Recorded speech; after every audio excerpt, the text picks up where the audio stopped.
Hello guys, welcome to another episode of Clues, Cues and Reviews, and today we're going to be talking about Hungry Marie chapter number 3.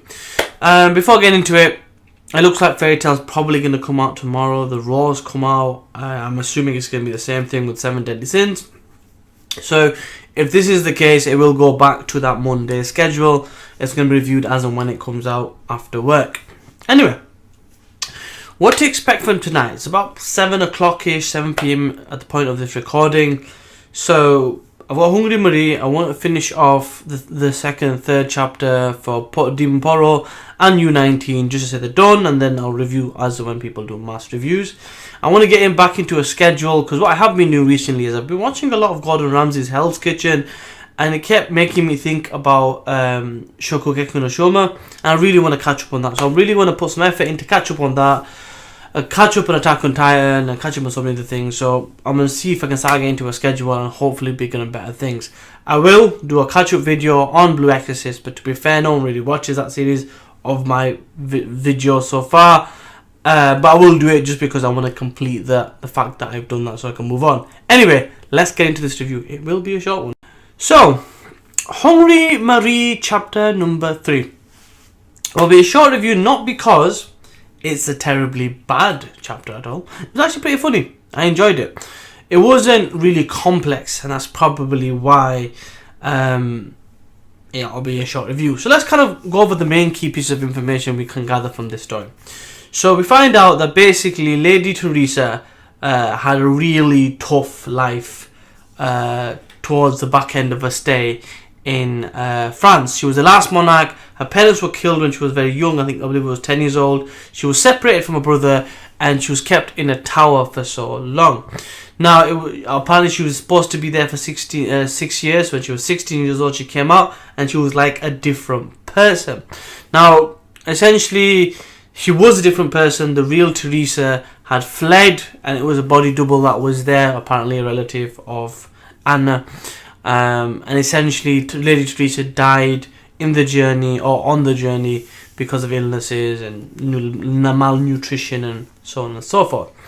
So that's a key thing in this story, because the first thing I thought about with the tower, I was thinking of Rapunzel for some reason, but anyway, it just kind of came to mind. Anyway, so what we also find out is how this Freaky Friday transformation works. So while Tiger's body appears, we have Teresa's personality, and you've got Tiger in the background, which was actually quite funny.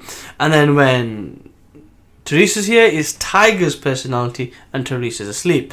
Now this whole chapter around that was quite funny, because you see that Lady Teresa's there eating, like she's going, oh, I'll have those chocolates, I'll have this tea, and I'll have this angel pie, oh, this is delicious, and oh my god. And in the background you can see Tiger's personality is still active. He's like, what are you talking about? It's not all that. Oh, are you listening to me? And it literally, like, at that moment in time, whilst she's in Tiger's form and Teresa is the dominant personality, it's like basically Tiger's that voice in her head who's kind of telling her to do certain things.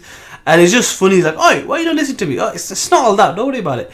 And then when she finishes eating and goes back to sleep, then the other body comes out, Teresa's body with Tiger's personality. So the idea of Hungry Marie is being that she's meant to be dead for so long, she's come back, and whenever she's hungry, her personality comes through. This causes an issue because ultimately they need Lady Teresa in her body, and otherwise Anna's dad's going to have to pretend that Tiger is basically Lady Teresa, or Lady Marie, Teresa Marie. Was it Marie Teresa? Anyway,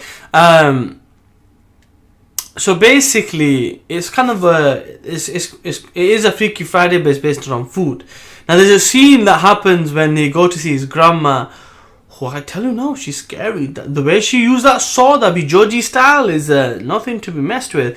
Which explains why Tiger style is what it is. The guy can kick some ass because the family style, he's picked up the martial arts.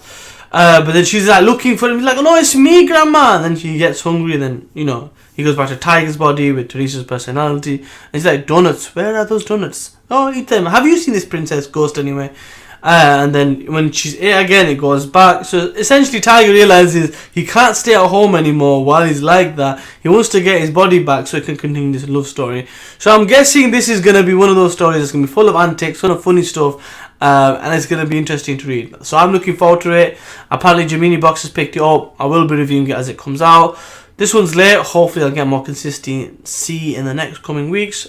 As always, like, comment, share, subscribe and all that good stuff. If you are on Twitter, I will leave a link in the description below, so feel free to check that out. Follow me so I can follow back, and let's get these conversations going. See you next time. Peace.